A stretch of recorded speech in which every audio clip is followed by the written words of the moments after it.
Tanto o recurso extraordinário quanto o recurso especial, eles são recursos de estrito direito, né? E recursos de fundamentação vinculada. O que eu quero dizer com essas duas expressões? Eles são cabíveis de acordo com as hipóteses previstas na Constituição. E eles têm uma função específica, que vai definir o cabimento desses recursos, né? Então, o cabimento é restrito. Então, falando do recurso especial, ele é cabível quando no acórdão recorrido, na decisão recorrida, nós estivermos discutindo a inteligência do direito federal infraconstitucional.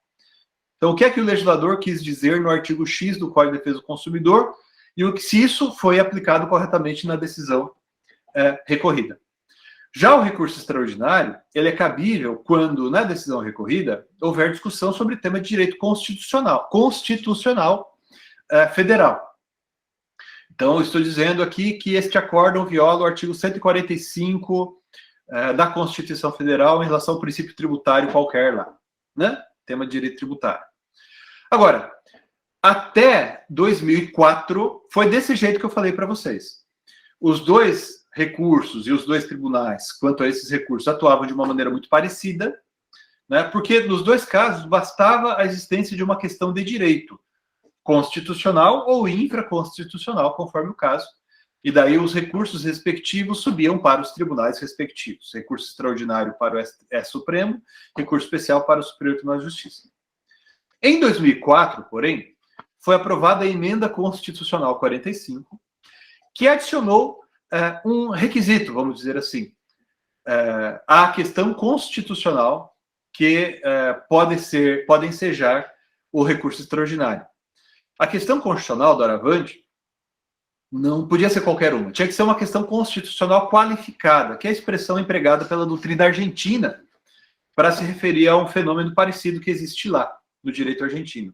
E a expressão empregada pelo constituinte derivado brasileiro, né, que aprovou a emenda constitucional, foi repercussão geral. Então, o recorrente tem que demonstrar que aquela questão constitucional tem repercussão geral. A lei processual, aí houve reforma, houve alteração do CPC, houve até uma lei tratando desses aspectos também. E o Código de Processo Civil hoje disciplina a matéria. Então, não preciso falar de outras leis para a gente entender isso, porque isso agora está no Código de Processo Civil. O recorrente, quando ele interpuser o recurso extraordinário, ele vai ter que apresentar, nas suas razões recursais, uma alegação, um item específico, afirmando, né, que, no caso dele, tem repercussão geral. Tá? Afirmando que, no caso dele, tem repercussão geral. Então, coloquei aí na tela para vocês o artigo 1035, que diz que o Supremo, em decisão irrecorrível, não conhecerá do recurso extraordinário quando a questão constitucional nele versada não tiver repercussão geral, nos termos desse artigo. Né? Daí vem o parágrafo 1º. Para efeito de repercussão geral, será considerada a existência ou não de questões relevantes do ponto de vista econômico, etc., etc. Desde que ultrapassem os interesses subjetivos do processo, que é o que está aqui na parte derradeira, na parte final do parágrafo 1º. Então, repercussão geral é isso. O que significa dizer tudo, mas significa também, de certo modo, dizer nada, porque todas essas expressões aqui são vagas indeterminadas. O que é uma questão relevante do ponto de vista econômico? É o valor? É 1 bilhão é relevante? 1 milhão não é relevante? O que é uma questão relevante do ponto de vista econômico? Quando estou discutindo liberdade da pessoa humana, quando estou discutindo outros direitos fundamentais, né?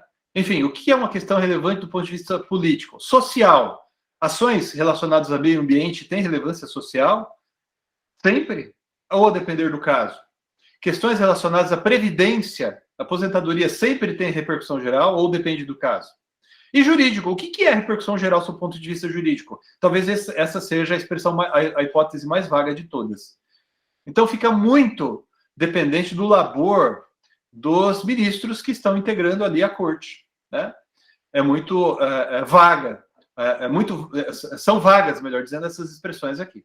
Agora, e você recorrente? Aí, o parágrafo 2º do artigo 1035 vem a dizer que o recorrente deverá demonstrar a existência de repercussão geral para apreciação exclusiva do Supremo Tribunal Federal. E aqui, pessoal, importante, hein? Importante. O Código de 2015 diz pura e simplesmente, apenas e tão somente, que o recorrente deverá demonstrar a existência da repercussão geral, na sua petição. Mas não estabelece o CPC de 2015 qualquer formalidade a respeito. A lei revogada, ou seja, o Código revogado, quando tratava do mesmíssimo tema, estabelecia que você haveria de apresentar essa alegação em uma preliminar. Eu vou colocar aqui para vocês o Código de Processo Civil revogado, pessoal, Código de Processo Civil revogado, que estabelecia, vejam ali, o recorrente deverá demonstrar em preliminar do recurso para apreciação exclusiva a existência da repercussão geral. Isso aqui é o que estava no Código revogado. Agora, o Código de 2015, vejam aqui a diferença. Ele fala a mesmíssima coisa, mas diz, o recorrente deverá demonstrar a existência de repercussão geral para apreciação exclusiva do Supremo. O que é que falta aí? O que é que o Código revogado tinha que o novo não tem? A expressão preliminar do recurso. Então, a lei revogada exigia preliminar. A lei nova não fala em preliminar. Aí, vocês e eu poderíamos olhar para o artigo e falar assim, que beleza, é um código menos formalista, a lei não exige mais, então estamos de boas aqui, eu posso colocar lá no final da petição, não preciso nem abrir um item, né? Não preciso nem abrir um item. Mas o Supremo Tribunal Federal, em seu regimento interno, que foi alterado, o regimento interno do Supremo Tribunal Federal, para comportar essa alegação de repercussão geral, né, o Supremo Tribunal Federal, em seu regimento interno, continua exigindo a preliminar.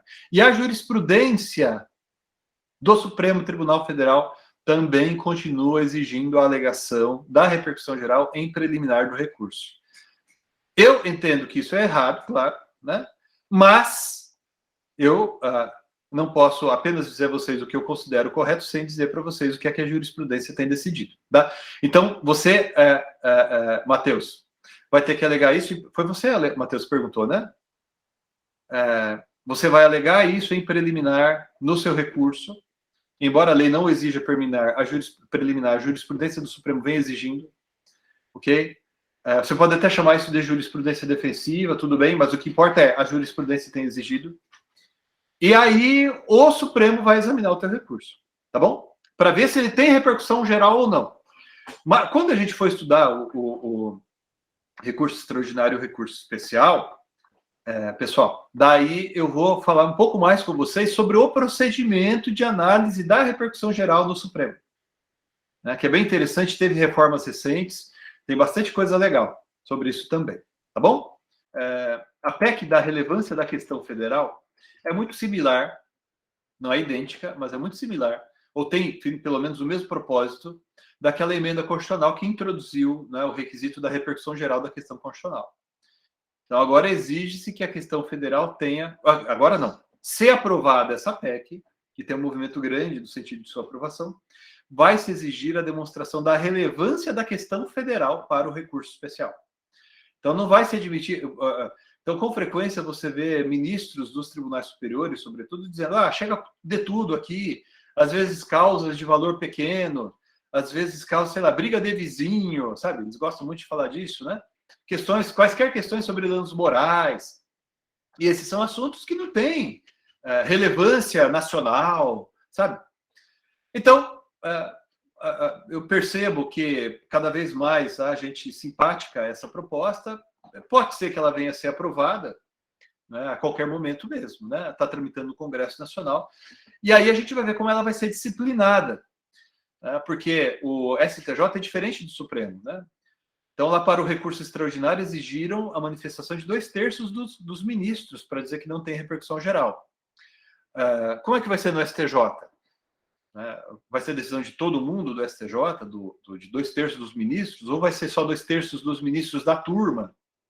Então, basta a turma decidir, ou tem que ser o plenário, o plênio, né? O órgão completo do Superior Tribunal de Justiça para falar sobre isso. Mas a finalidade é a mesma. Provavelmente o funcionamento será parecido também. Agora, tudo isso a gente depende de ver o que vai ser aprovado, tá, Gustavo? E como é que isso vai ser disciplinado depois. Porque a PEC vai conter, se aprovada, a PEC vai conter uma disciplina, vai conter uma série de ideias, né? Mas o procedimento vai ter que ser disciplinado em lei infraconstitucional posteriormente.